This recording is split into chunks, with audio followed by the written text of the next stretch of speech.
قلوب أقفالها نحمده ونصلي على رسوله الكريم اما بعد بسم الله الرحمن الرحيم اللهم صل على محمد وعلى آل محمد وبارك وسلم رب اشرح لي صدري ويسر لي امري واحلل عقدة من لساني يفقهوا قولي واجعل لي وزيرا من اهلي آمین یا رب العالمین۔ ناظرین کرام السلام علیکم ورحمۃ اللہ وبرکاتہ۔ الحمدللہ مطالبات قرآن سیریز کے تعلق سے قرآن حکیم کے منتخب مقامات کا ہم مطالعہ کر رہے ہیں، اور آپ کے علم ہے کہ یہ سیریز 6 حصوں کے بیان پر مشتمل ہے۔ دوسرے حصے کا ہم نے گزشتہ نشست میں آغاز کر لیا تھا، یعنی گزشتہ 2 ایپیسوڈز ہماری ایک ایسے درس پر تھی کہ جو اس مطالبات قرآن سیریز کے دوسرے حصے کے حوالے سے پہلا باقاعدہ ایک لیکچر تھا حقیقت ایمان کے عنوان سے۔ اور آپ کو یاد ہوگا ہم نے بات ذکر کی تھی کہ جو دوسرا حصہ یہ ایمان کے موضوع پر ہے، اور آئندہ جو 5 دروس ہیں جو مختلف نشستوں میں ہمارے سامنے پائے تکمیل کو پہنچیں گے انشاءاللہ تعالی، ان میں ایمان ہی کے حوالے سے مختلف گوشوں اور پہلوؤں کا تجزیہ ہمارے سامنے آئے گا۔ تو گزشتہ نشست میں ہم نے حقیقت ایمان کے موضوع پر کلام مکمل کیا۔ اس کے بعد آج انشاءاللہ جو ہمارا موضوع شروع ہو رہا ہے وہ سورۃ الفاتحہ کا مطالعہ ہوگا۔ آئیے پہلے آپ کے سامنے ہم ایک ترتیب رکھتے ہیں کہ اس مطالبات قرآن سیریز کا دوسرا حصہ کن کن دروس پر مشتمل ہے یاد دہانی کے طور پر۔ سب سے پہلے حقیقت ایمان، ہماری پوری سیریز کے اعتبار سے یہ 6واں ہمارا درس ہے۔ اکثر آپ دیکھ رہے ہیں کہ ایک درس 2 نشستوں میں مکمل ہوتا ہے، لیکن سیکوینس کے اعتبار سے 6واں درس ہمارا تھا وہ حقیقت ایمان کے موضوع پر۔ 7واں درس جو آج ہم شروع کریں گے، قرآن حکیم کے فلسفہ و حکمت کی اساس کامل سورۃ الفاتحہ، اساس بنیاد کو کہا جاتا ہے۔ اس پر آج اور انشاءاللہ اگلی ایپیسوڈ میں کلام ہوگا۔ 8واں درس ہمارا ہوگا عقل، فطرت اور ایمان، سورہ آل عمران آخری رکوع، اس کی روشنی میں یہ بات کی 2 نشستوں میں درس ہمارے سامنے آئے گا۔ 9واں درس ہوگا نور ایمان کے اجزائے ترکیبی، نور فطرت اور نور وحی۔ ہماری فطرت میں ایمانیات کا بنیادی تعارف موجود ہے، اور نور وحی کے ذریعے ایمان کی ہماری تکمیل ہوتی ہے۔ اس بات کو سورۃ النور کے رکوع نمبر 5 کی روشنی میں انشاءاللہ ہم جانیں گے۔ پھر ہمارا 10واں درس ہوگا اس پوری سیریز کے اعتبار سے، اور میں پھر عرض کر رہا ہوں کہ ایک درس اکثر و بیشتر 2 نشستوں میں مکمل ہوتا ہے۔ ایمان اور اس کے ثمرات و مضمرات، سورۃ التغابن کی روشنی میں ایمان جب واقعتاً دل میں ہو تو عمل میں کیا کچھ دکھائی دے گا، انشاءاللہ سورۃ تغابن میں یہ گفتگو ہمارے سامنے آئے گی۔ اور 11واں درس ہوگا اس بات آخرت کے لیے قرآن کا استدلال، سورۃ القیامہ کے مطالعے کی روشنی میں آخرت کے تعلق سے، قیامت کے واقع ہونے کے تعلق سے قرآن کریم جو دلائل عطا کرتا ہے ان کا ہم مطالعہ کریں گے۔ یوں ایمان کا ٹاپک پچھلی مرتبہ مکمل ہوا، اور آئندہ 5 مزید دروس ہیں اس مطالبات قرآن سیریز کے دوسرے حصے میں۔ آج ہم اب بات کر رہے ہیں سورۃ الفاتحہ کے حوالے سے، جو کہ اس سیریز کا ویسے تو سیکوینس کے اعتبار سے 7واں درس ہے، اور اس دوسرے حصے کا یہ دوسرا باقاعدہ درس ہمارے سامنے آ رہا ہے، اور وہ ہے قرآن حکیم کے فلسفہ و حکمت کی اساس کامل سورۃ الفاتحہ، جو آج ہمارا درس ہم شروع کر رہے ہیں۔ آئیے پہلے سورۃ الفاتحہ کی تلاوت کا اہتمام کرتے ہیں، پھر اس کا ترجمہ آپ کے سامنے رکھیں گے، اور اس کے بعد انشاءاللہ تعالیٰ تمہیدی نکات اور پھر ایک ایک آیت کی تشریح آپ کے سامنے پیش کی جائے گی۔ اعوذ باللہ من الشیطان الرجیم، بسم اللہ الرحمن الرحیم، الحمد للہ رب العالمین، الرحمن الرحیم، مالک یوم الدین، ایاک نعبد و ایاک نستعین، اہدنا الصراط المستقیم، صراط الذین انعمت علیہم غیر المغضوب علیہم ولا الضالین۔ اب آئیے سورۃ الفاتحہ کا ترجمہ سنتے ہیں اور سمجھتے ہیں۔ کل شکر و ثنا اللہ کے لیے جو تمام جہان والوں کا رب ہے، جو بہت زیادہ اور مسلسل رحم کرنے والا ہے، بدلے کے دن کا مالک ہے۔ اے پروردگار، ہم تیری ہی عبادت کرتے ہیں اور کریں گے، اور تجھ ہی سے مدد مانگتے ہیں اور مانگیں گے۔ ہم کو چلا سیدھے راستے پر، راستہ ان لوگوں کا جن پر اے اللہ تو نے انعام کیا۔ اے اللہ، نہ تو ان پر ناراض ہوا اور نہ ہی وہ گمراہ ہوئے۔ یہ سورۃ الفاتحہ کا ترجمہ ہے جو ہمارے سامنے آیا۔ اب آئیے سورۃ الفاتحہ کے اس ترجمے کے بعد کچھ تمہیدی نکات، بڑے اہم اور قیمتی نکات ہیں۔ بہرحال سورۃ الفاتحہ ہر نماز کی حرکت میں ہم تلاوت کرتے ہیں، سنتے بھی ہیں، تو اس کے تمہیدی نکات بھی تھوڑے سے زیادہ ہوں گے، اور ہماری دلچسپی کا باعث بھی اور علم اضافے کا ذریعہ بھی ہوں گے انشاءاللہ۔ تمہیدی نکات میں سے پہلی بات، ترتیب تلاوت اور نزول کے اعتبار سے پہلی مکمل سورت۔ ہم اور آپ جانتے ہیں نزول کے اعتبار سے پہلی وحی سورہ علق کی پہلی 5 آیات نبی علیہ السلام پر نازل ہوئی۔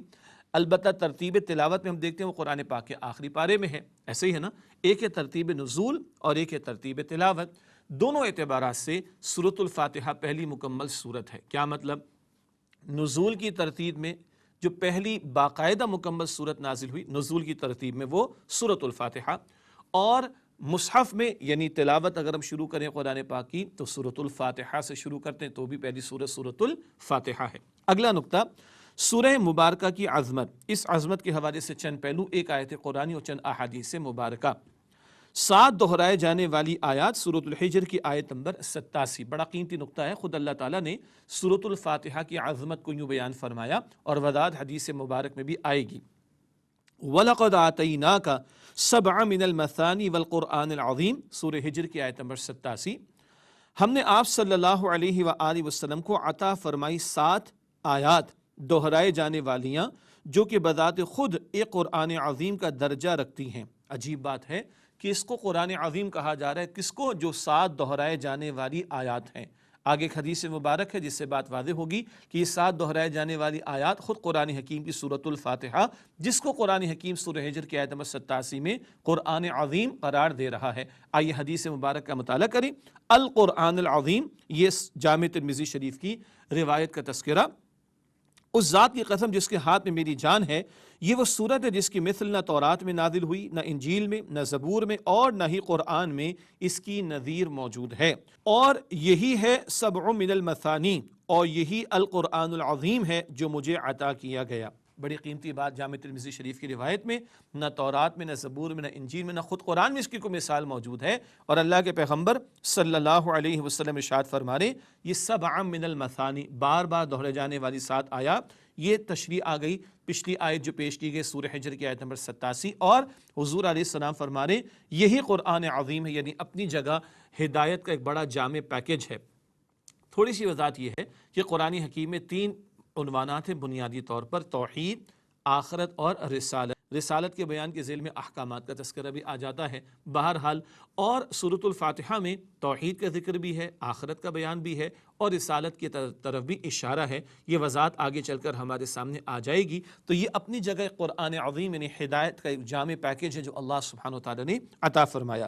ایک اور اہمیت کا پہلو، عظیم ترین سورت، بخاری شریف کی روایت ہے، نبی اکرم صلی اللہ علیہ وآلہ وسلم نے سورۃ الفاتحہ کو قرآن حکیم کی عظیم ترین سورت قرار دیا۔ ایک اور نقطہ، 2 نوروں میں سے ایک نور، مسلم شریف کی روایت، 2 نور، ان میں سے ایک نور سورۃ الفاتحہ ہے۔ آئیے اس حدیث مبارک کا مفہوم جانیں۔ نبی اکرم صلی اللہ علیہ وآلہ وسلم کو 2 ایسے نور دیے گئے جو آپ صلی اللہ علیہ وآلہ وسلم سے پہلے کسی نبی کو نہیں دیے گئے، یعنی سورۃ الفاتحہ اور سورۃ البقرہ کی آخری 2 آیات۔ یہ صحیح مسلم شریف کی روایت، سورۃ الفاتحہ اور سورۃ البقرہ کی آخری 2 آیات۔ ان کی خاص بات کیا ہے؟ تمام قرآن زمین پر عطا ہوا نبی علیہ السلام کو سورۃ البقرہ کی آخری 2 آیات آمن الرسول سے آخر تک، وہ معراج کی شب آسمانوں پر نبی صلی اللہ علیہ وسلم کو اللہ تعالیٰ نے عطا فرمائی۔ البتہ اس حدیث سے مبارک صحیح مسلم شریف کی روایت کے مطابق یہ 2 نور ہیں اور کسی کو عطا نہ ہوئے، صرف حضور علیہ السلام کو عطا ہوئے، ایک سورۃ الفاتحہ اور ایک سورۃ البقرہ کی آخری 2 آیات۔ ایک اور نقطہ تمہید کے اعتبار سے، سورۃ الفاتحہ دعا، پورا قرآن جواب دعا۔ بڑی خوبصورت بات ہے، سورۃ الفاتحہ کا ایک نام تعلیم مسئلہ بھی ہے، یعنی سوال کرنے کا مسئلہ، اس کی تعلیم اس صورت میں عطا کی گئی، کیسے اللہ سے مانگنا ہے۔ اچھا کیا مانگا گیا؟ صراط مستقیم مانگی گئی اللہ سبحانہ وتعالیٰ سے۔ ایک دعا ہے جو سورۃ الفاتحہ میں ہے، اور اللہ تعالیٰ قرآن ہمارے سامنے رکھ رہا ہے الف لام سے والناس تک۔ یاد رہے سورۃ الفاتحہ بھی قرآن حکیم کا حصہ ہے۔ البتہ خوبصورت ترجمانی کیا ہے کہ سورۃ الفاتحہ میں دعا، اور قرآن اللہ تعالیٰ ہمارے لیے سامنے رکھ رہا ہے، ہماری رہنمائی کے لیے، ہماری ہدایت کے لیے کہ تم نے یہ مانگا، لو میں نے تمہیں عطا فرما دیا۔ تو ایک انداز سے سورۃ الفاتحہ دعا ہے اور قرآن حکیم جواب دعا ہے اللہ سبحانہ وتعالیٰ کی طرف سے۔ ایک اور نقطہ اہمیت کے تعلق سے، سورۃ الفاتحہ نماز کا جزو لازم ہے۔ ہر نماز کے اندر، ہر رکعت کے اندر سورۃ الفاتحہ کی تلاوت ہوتی ہے۔ یہی بات بخاری شریف کی حدیث میں آتی ہے کہ لا صلاۃ الا بفاتحۃ الکتاب، نماز تو ادا ہی نہیں ہوتی سورۃ الفاتحہ کے بغیر۔ ہر نماز کی ہر رکعت میں سورۃ الفاتحہ کی تلاوت کا اہتمام کیا جاتا ہے۔ جماعت کی نماز کے حوالے سے مسائل ہمارے علم میں ہے، البتہ عموم کے اعتبار سے ہر نماز کی ہر رکعت میں سورۃ الفاتحہ کی تلاوت کا اہتمام ہوتا ہے، اس کے بغیر نماز نہیں ہوتی۔ اور ایک اور خوبصورت نقطہ، حدیث قدسی میں سورۃ الفاتحہ ہی کو نماز قرار دیا گیا ہے۔ حدیث قدسی میں سورۃ الفاتحہ ہی کو نماز قرار دیا گیا ہے۔ اس حدیث مبارک میں بڑی پیاری تفصیل آتی ہے۔ ہر آیت پر جب بندہ تلاوت کرتا ہے اللہ سبحانہ و تعالیٰ کی طرف سے جواب عطا ہوتا ہے۔ اس پر آگے بھی انشاءاللہ مزید ہم کلام کریں گے۔ البتہ ایک حدیث قدسی، اس میں اللہ سبحانہ و تعالیٰ نے قسمت الصلاۃ بینی و بین عبدی نصفین، اللہ فرماتے ہیں میں نے صلاۃ کو اپنے اور اپنے بندے کے درمیان آدھا آدھا تقسیم کر لیا، اور آگے پورا بیان حدیث قدسی میں سورۃ الفاتحہ کے تعلق سے ہے۔ تو سورۃ الفاتحہ ہی کو صلاۃ یعنی نماز ایک حدیث مبارک میں حدیث قدسی میں کہا گیا۔ یہ تو چند تمہیدی نکتے تھے سورۃ الفاتحہ کے مضامین کے تعارف کو سمجھنے کے اعتبار سے۔ ایک اور نکتہ آپ کے سامنے رکھتے ہیں، اور وہ ہے آیات کا تجزیہ۔ 7 آیات کا مطالعہ کر رہے ہیں، تو آیت با آیت انشاءاللہ کچھ اہم نکتے ہمارے سامنے آ جائیں ایک اوور ویو کے طور پر، تو بعد میں تشریح کے دوران میں ان نکتوں کو مزید انشاءاللہ ہم سمجھیں گے۔ آیات کے تجزیے کے اعتبار سے پہلی 3 آیات اللہ کے لیے توحید اور آخرت کا ذکر۔ یہ کیوں ہم نے کہا اللہ کے لیے؟ جو پچھلی ایک حدیث سے قدسی کا ذکر ہوا اس کے حوالے سے ایک تمثیل، ایک پیرابل، ترازو کی ایک تمثیل آگے بیان کریں گے، وہاں وضاحت آ جائے گی۔ اور اس مقام پر ان 3 آیات میں ہم دیکھیں گے توحید کا ذکر بھی ہے اور آخرت کا بھی ذکر ہمارے سامنے آ رہا ہے۔ اگلا بیان اللہ سبحانہ و تعالیٰ کی حمد و ثنا اور بڑائی کا بیان۔ پہلی 3 آیات میں اللہ تعالیٰ کا ذکر ہے، آگے بندے کا بیان آ رہا ہے، کمنگ سون والی بات ہے۔ پہلی 3 آیات میں اللہ سبحانہ و تعالیٰ کا ذکر ہے اور اللہ تعالیٰ کی حمد و ثنا اور اس کی بڑائی کا بیان۔ چوتھی آیت اللہ اور بندوں کے درمیان عہد و پیمان ہے۔ اللہ اور بندے کے درمیان ایک عہد کا بیان اور ایک پیمان، یعنی وعدہ کر لیا جانا، عہد و پیمان کا ہو جانا، اللہ اور بندے کے درمیان اس کا ذکر ہے۔ اللہ کی عبادت کرنی ہے اور بندہ محتاج ہے، جی بندے کی محتاجی کا بیان بھی اور اللہ کے معبود ہونے کا ذکر بھی آ جائے گا آیت نمبر 4 میں۔ اور اگلی آیات ہے آیات 5 تا 7، بندے کے لیے اس میں رسالت کا ذکر بھی آئے گا، یعنی 5ویں، 6ویں، 7ویں آیت میں جو بیان ہے وہ بندے کے اعتبار سے، پہلی 3 آیات میں بیان اللہ تعالیٰ کے اعتبار سے، آخری 3 آیات میں بیان بندے کے اعتبار سے۔ اور یہاں رسالت کا ذکر اس معنی میں آئے گا کہ پیغمبر کے ذریعے معلوم ہوتا ہے اللہ تعالیٰ کا واقعتاً تعارف کیا ہے، پیغمبر کے ذریعے معلوم ہوتا ہے کہ اللہ تعالیٰ کی مرضی کس بات میں، پیغمبر کے ذریعے معلوم ہوتا ہے کہ اللہ کن باتوں سے ناراض ہوتا ہے، پیغمبر کے ذریعے معلوم ہوتا ہے کہ صحیح راہ کیا ہے جس پر چل کر اپنے خالق اور مالک کو راضی کیا جا سکتا ہے۔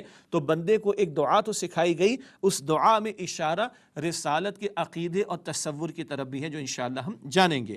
اور اسی ذیل میں آیات 5 تا 7 کے ذیل میں بندے کی احتیاج اور دعا کا ذکر بھی آئے گا، اللہ کی بڑائی کا بیان بھی، بندے کی محتاجی کا بیان بھی، اور بندے کا دعا کرنا اس کا تذکرہ بھی ہمارے سامنے آئے گا۔ یوں 7 آیات سورۃ الفاتحہ کی، پہلی 3 آیات میں اللہ کا ذکر اور توحید اور آخرت کا بیان بھی، چوتھی آیت اللہ اور بندے کے درمیان مشترک ہے جو ذکر ابھی تفصیل سے آئے گا، اور آخری 3 آیات میں بندے کی حاجت کا بیان بھی اور اس کے ذیل میں رسالت کا تذکرہ بھی ہمارے سامنے آئے گا انشاءاللہ تعالی۔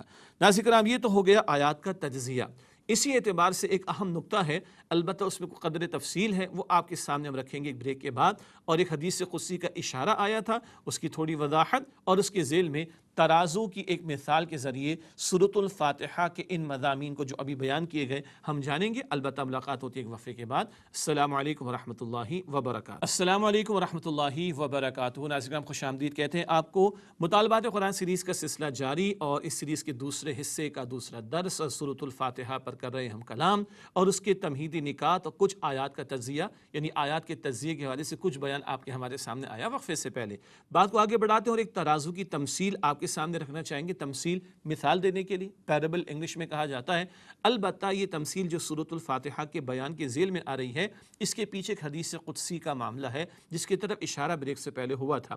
حدیث قدسی مسلم شریف کی روایت، نبی اکرم صلی اللہ علیہ وسلم روایت کرتے ہیں، اللہ تعالیٰ ارشاد فرماتے ہیں، حدیث قدسی قرار پاتی ہے، اللہ تعالیٰ فرماتا ہے میں نے اپنے اور اپنے بندے کے درمیان صلاۃ، آگے سارا ذکر نماز کے بارے میں نے اپنے اور اپنے بندے کے درمیان صلاۃ یعنی نماز کو آدھا آدھا تقسیم کر دیا۔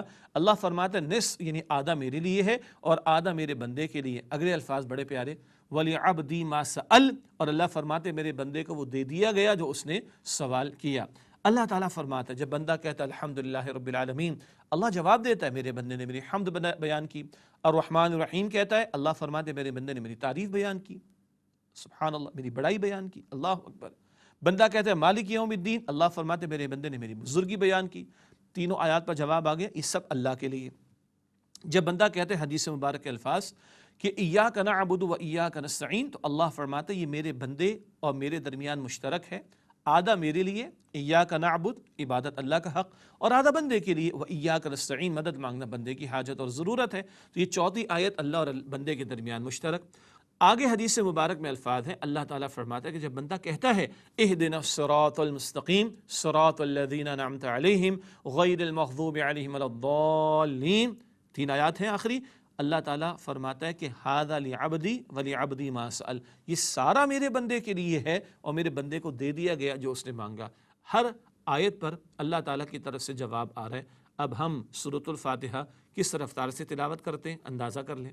ہم تو کہتے ہیں ایک ہی سانس میں سورہ فاتحہ پڑھ ڈالی، کیا سپرمین کی رفتار ہے، انا للہ و انا الیہ راجعون، کیا گلا ہے بھائی، کیا سانس ہے، کیا اس کی پریکٹس ہے۔ وہ قرات کے جوہر دکھانا ایک الگ بحث۔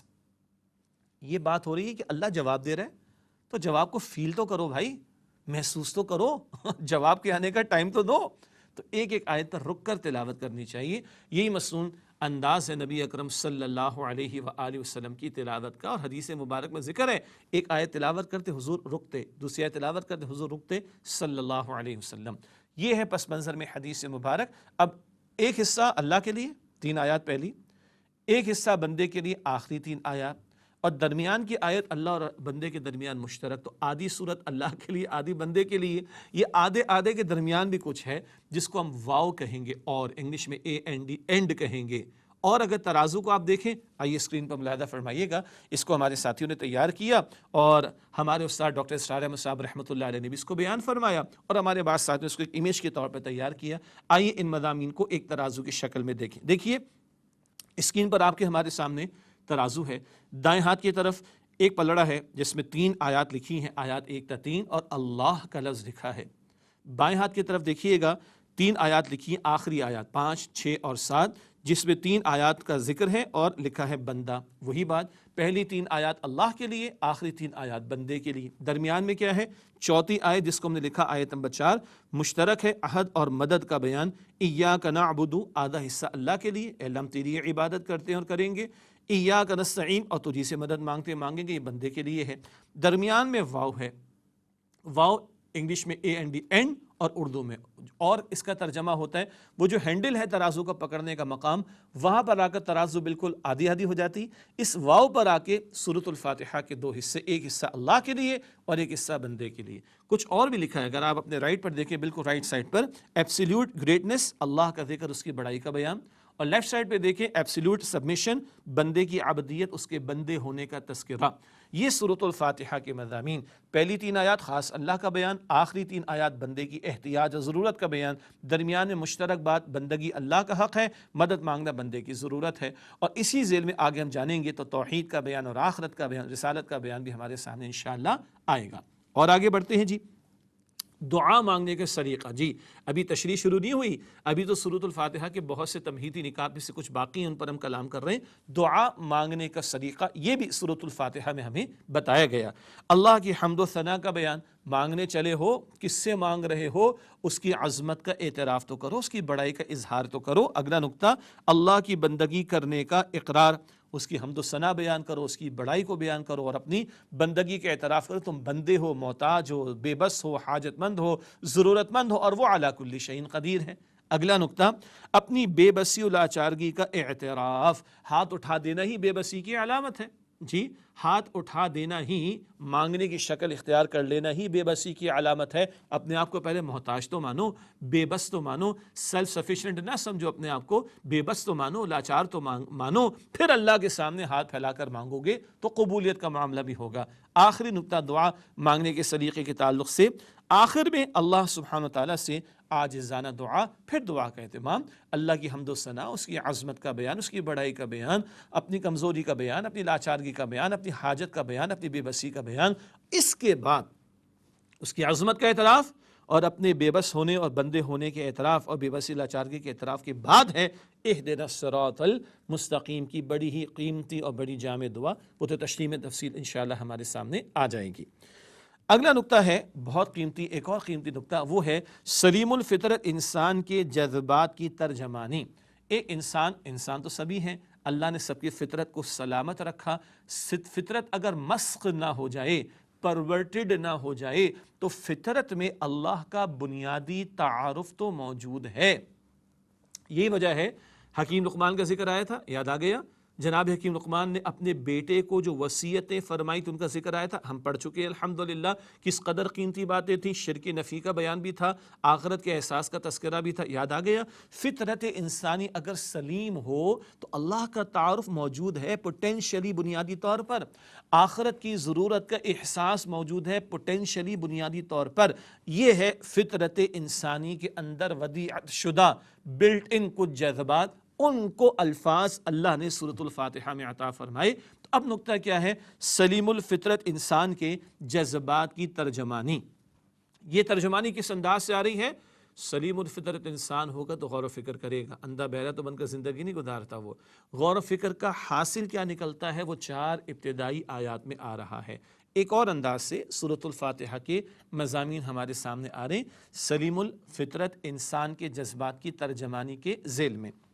پہلا نقطہ اس تعلق سے ہے حقیقی محسن کی پہچان اور اس کے لیے اظہار شکر۔ بندہ کائنات میں غور و فکر کر رہا ہے، اپنی بے بسی کو دیکھ رہا ہے، اس کائنات کو دیکھتا ہے، مانتا ہے کوئی تو ہے جو نظام ہستی چلا رہا ہے، اپنی بے بسی کو دیکھتا ہے اور کائنات کے پرفیکٹ ڈیزائن کو دیکھتا ہے، اور اس کی زندگی کے برقرار رکھنے کے لیے جو وسائل موجود ہیں اس پر بندہ غور و فکر کرتا ہے تو جانتا ہے اور مان لیتا ہے یہ تنہا خود بخود کچھ نہیں ہوا، کوئی ہے جس نے بنایا اور وہ چلا رہا ہے، وہ ہے حقیقی محسن۔ اس کے لیے شکر کے جذبات پیدا ہونے چاہیے۔ یہ توحید کا بنیادی تعارف فطرت انسانی میں موجود ہے۔ دوسرا نقطہ وہ آخرت کے تعلق سے نیکی اور بدی کے شعور کی بنیاد پر جزا و سزا کا تصور۔ انسانی فطرت میں نیکی بدی کا بنیادی شعور موجود ہے۔ سورہ لقمان کا جو درس ہے نا رکوع نمبر 2 کا، اس میں بھی معروف و منکر کا ذکر آیا تھا۔ نیکی بدی کا بنیادی شعور موجود ہے، سچ اچھا ہے ہاں تو سچ پر ریوارڈ ملنا چاہیے، جھوٹ برا ہے جھوٹ پر سزا ملنی چاہیے، مگر یہاں تو سچ والوں کو کئی مرتبہ سزا بھگتنی پڑتی، جھوٹ بولنے والے عیاشیاں کر رہے ہوتے ہیں، مزے اڑا رہے ہوتے ہیں، ایسے ہی ہے نا؟ تو اندر کی فطرت کہتی ہے کہ نہیں، سچ کا اچھا بدلہ اور جھوٹ کی سزا ملنی چاہیے۔ کوئی وقت آئے، اندر کی فطرت کی پکار ہے، کوئی وقت آئے، کوئی عالم آئے، کوئی ایسی پوزیشن آئے، کوئی ایسا پوائنٹ آئے کہ سچ کا اچھا ریوارڈ ملے اور بدی کی سزا دی جائے۔ یہ جو اندر فطرت کی پکار ہے یہی آخرت کی ضرورت کے احساس کو نمایاں کر رہی ہے۔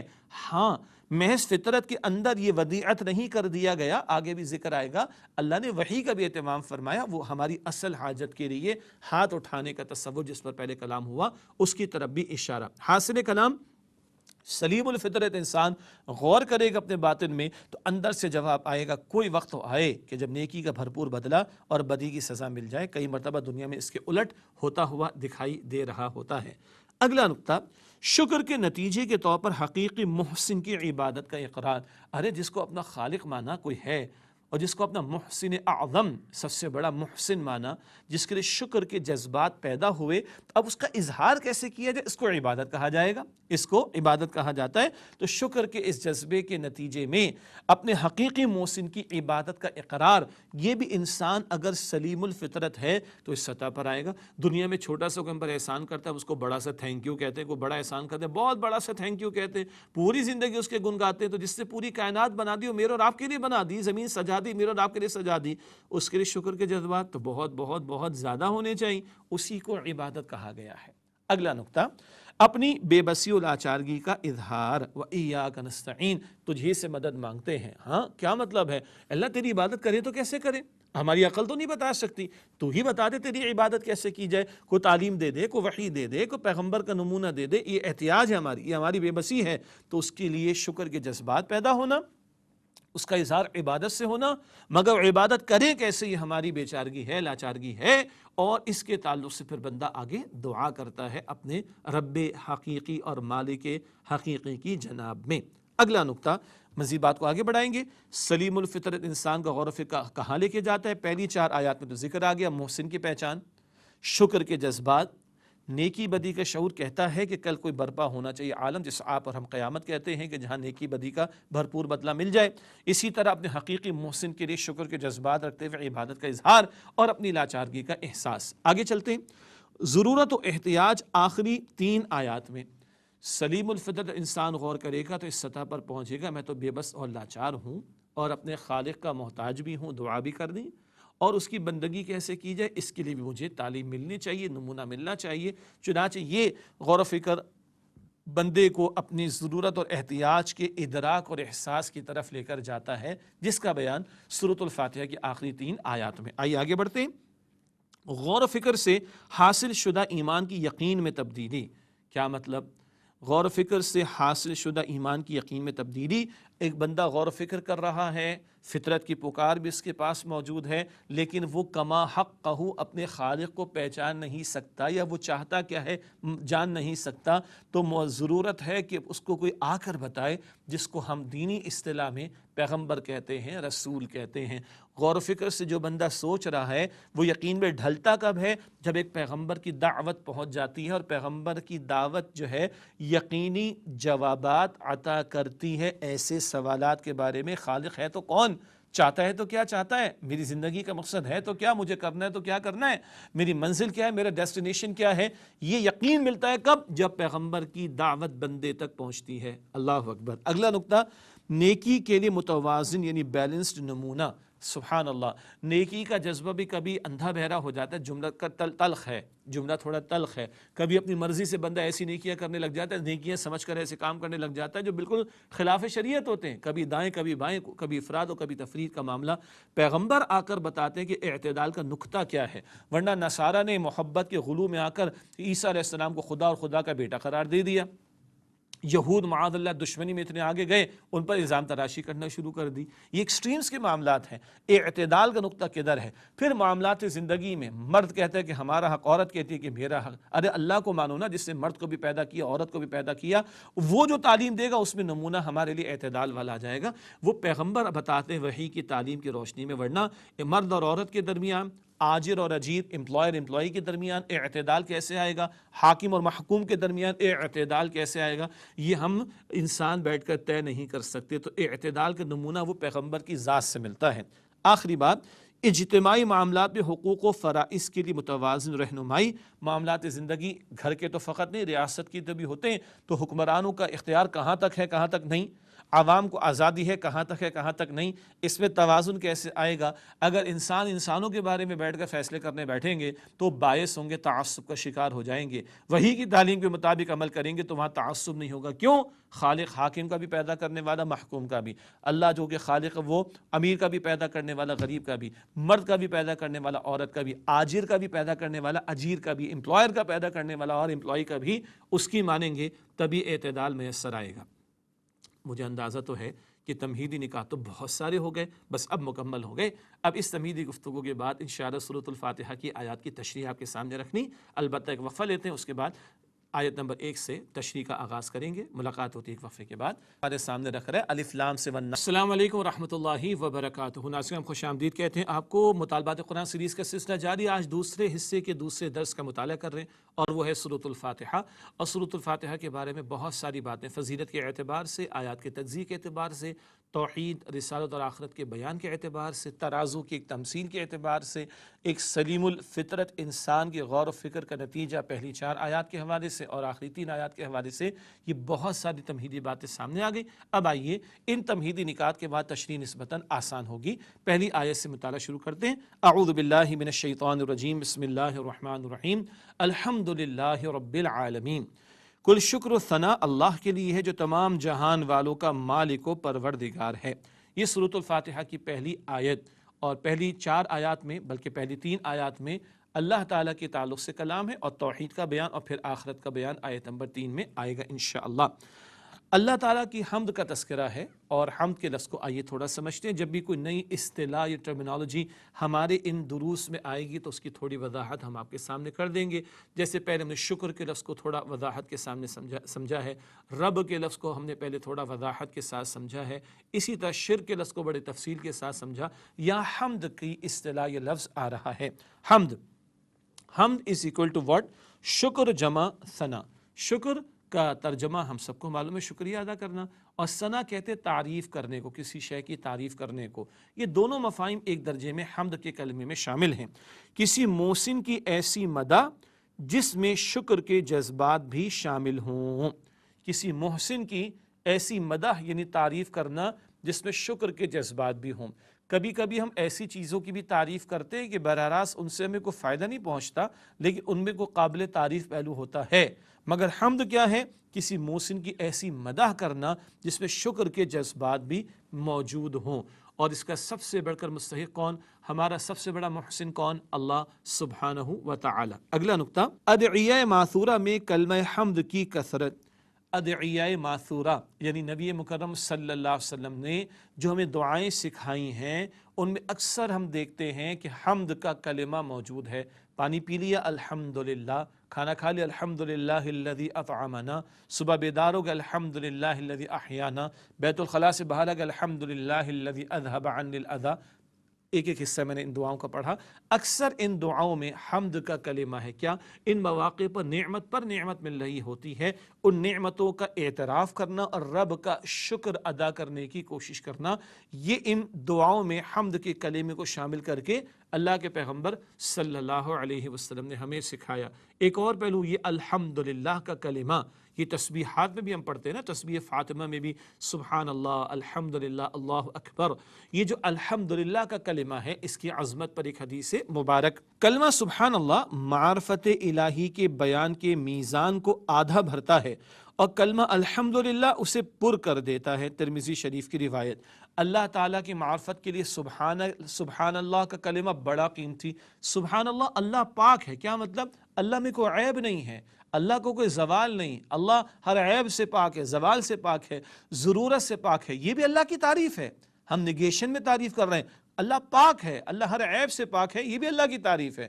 تو سبحان اللہ میزان کو، اللہ کی معرفت کی میزان کو آدھا بھر دیتا ہے اور الحمدللہ اس کو پر کر دیتا ہے۔ تو اللہ کی معرفت کے حوالے سے دو کلمے سبحان اللہ اور جو ہم پڑھ رہے ہیں ابھی الحمدللہ، یہ بڑے قیمتی ہیں۔ اب آئیے ایک جامع انداز میں اس آیت کریمہ کا ہم تشریح کے اعتبار سے ایک نقطہ سمپ کر کے سمجھتے ہیں، وہ یہ ہے سلیم الفطرت انسان میں ابتداءً شکر کے جذبات پیدا ہوتے ہیں والدین کے لیے، پھر معاشرے کے دیگر افراد کے لیے، پھر مظاہر قدرت کے لیے اور بالآخر اللہ تعالیٰ کے لیے کہ اصلاً وہی رب العالمین ہے۔ ایک چھوٹا بچہ سمجھتا ہے کہ جو مجھے کھلا رہی ہے پلا رہی ہے سب کچھ ہے، وہ ماں کو ہی سب کچھ سمجھتا ہے، لیکن پھر وہ باپ کو بھی دیکھتا ہے۔ پھر تھوڑا سا بڑا ہوتا نہیں میرے تو بہن بھائی بھی ہیں، کبھی اماں مصروف ہوتی تو بہن بھائی بھی میرے ساتھ کچھ نہ کچھ اچھا معاملہ کرتے ہیں، نہیں میرے تو اساتذہ بھی میری اپ برنگنگ کے اندر بہت بڑا رول پلے کر رہے ہیں، نہیں اس معاشرے کے اندر اور بھی بڑے افراد ہیں، ارے نہیں سورج کی روشنی بھی ہے جو مجھے مل رہی ہے، ایسے ہی ہے نا۔ ایک چھلانگ اور لگانے کی ضرورت ہے۔ یہ ماں باپ کو پیدا کرنے والا ہے کون؟ ان کے دل میں محبت ڈالنے والا ہے کون؟ یہ سورج کو گھومنے کی صلاحیت دینے والا ہے کون؟ یہ تمہارے اساتذہ کو تمہیں پڑھانے کے لیے کیپیسٹی دینے والا، صلاحیتیں دینے والا، پرمیسیبلٹی دینے والا کون ہے؟ اللہ سبحانہ و تعالیٰ۔ ہوتے ہوتے اصل بات کیا ہے؟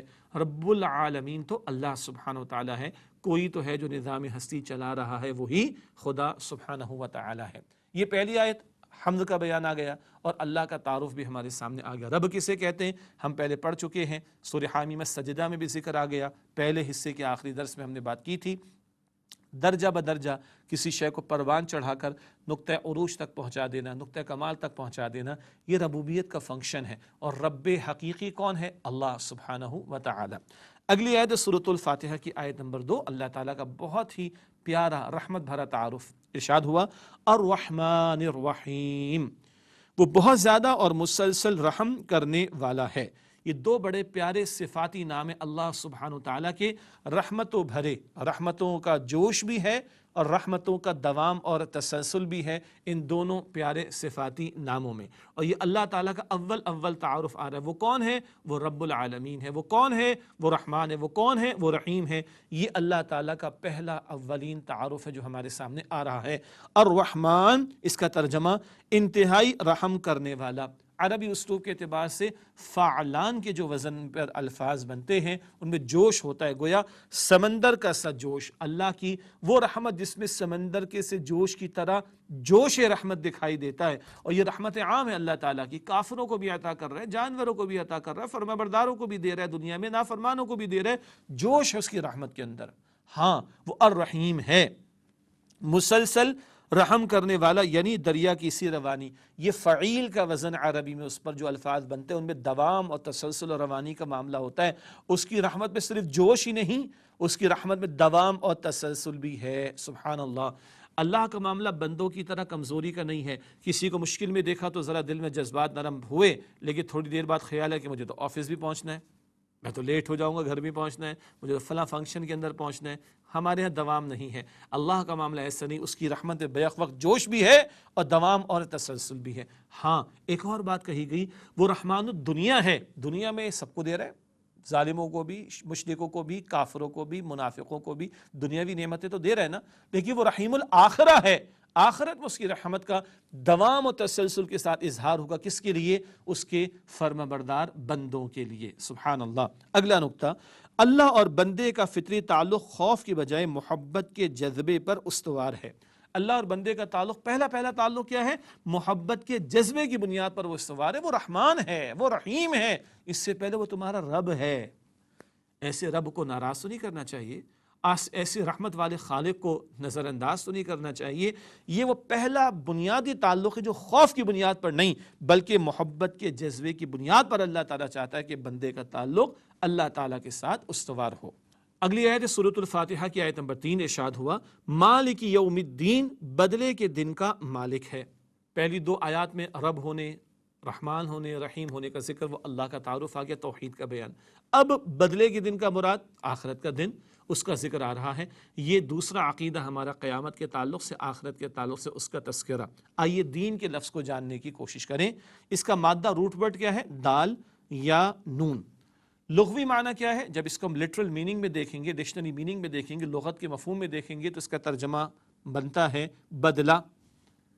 بدلے کے دن کا مالک ہے اللہ، یہ لغوی مفہوم ہے. جبکہ قرآن حکیمی اصطلاحی مفہوم میں بھی مختلف مقامات پر آیا، چنانچہ وہ ہم مختصراً سمجھ لیتے ہیں.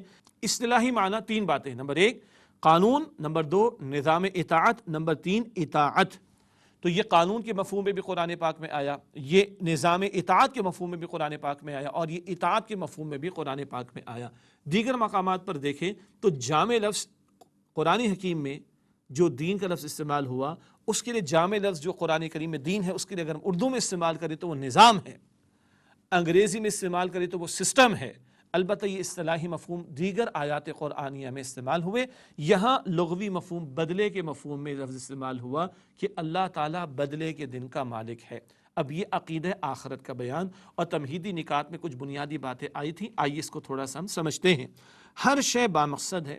دنیا میں ہم دیکھتے ہیں جو شے اللہ تعالیٰ نے بنائی بامقصد ہے. خلق السماوات والارض بالحق، اللہ تعالیٰ بار بار فرماتے ہیں کہ آسمانوں اور زمینوں کو اللہ تعالیٰ نے بامقصد بنایا. اللہ تعالیٰ نے کوئی شے بے مقصد نہیں بنائی، ہر شے کی کوئی مقصدیت ہے. سورج ہے تو اس کا ایک مقصد ہے، چاند ہے تو اس کا ایک مقصد ہے، ستارے ہیں تو اس کا ایک مقصد ہے، کائنات بنائی گئی تو ایک مقصد کے ساتھ چل رہی ہے. ہر شے بامقصد ہے، پرپسفل ہے. اگلا نقطہ، باطن میں نیکی و بدی کا شعور بظاہر خارجی نتائج سے متصادم. یہ بات ہم پہلے سمجھ چکے ہیں، تھوڑے اس کو آسان کر لیتے ہیں. اندر نیکی بدی کا شعور ہے، سچ کا اچھا بدلہ ملنا چاہیے، جھوٹ کی سزا ملنی چاہیے. خارج میں یہ نتیجہ نظر نہیں آ رہا. اندر یہ ترازو اللہ تعالیٰ نے رکھ دی ہے، ایک میرے اندر ایک اخلاقی حص اللہ تعالیٰ نے رکھ دی، لیکن باہر تو سچ کو برا سمجھا جا رہا ہے، اس کو تو کڑوا سمجھا جا رہا ہے، اور جھوٹ پر عیاشیاں ہو رہی. تو کیا یہ الٹ اپ ہے؟ یہ جو اللہ نے مجھے شعور اندر دیا ہے، یہ اخلاقی حص اللہ تعالیٰ نے دی، یہ بے مقصد ہے؟ یہ کیا یہ بیکار ہے؟ قطعاً نہیں، یہ بھی بامقصد ہے. ہر شے بامقصد ہے تو اندر کا شعور بھی بامقصد ہے. اگلا نقطہ، دنیا اخلاقی اعتبار سے نامکمل ہے. کیا مطلب؟ زہر کا پیالہ پئیں گے موت واقع ہوتی ہے، چھلانگ لگائیں گے 8ویں منزل سے تو ٹانگیں ٹوٹنی ہے، لیکن جھوٹ بولتے ہیں زبان پہ چھالا نہیں آتا، غیبت کرتے ہیں بٹر ٹیسٹ بھی نہیں آتا، گالیاں لوگ دیتے ہیں کسی کا بلڈ پریشر بھی نہیں بڑھتا. ہاں جس کو دے رہے شاید اس کا بڑھ جائے، اس کا تو نہیں بڑھتا، استغفر اللہ. تو یہ اخلاقی نتائج تو نظر نہیں آ رہے. یہ دنیا اخلاقی اعتبار سے اس معنی میں نامکمل ہے کہ نتائج سامنے نہیں آ رہے.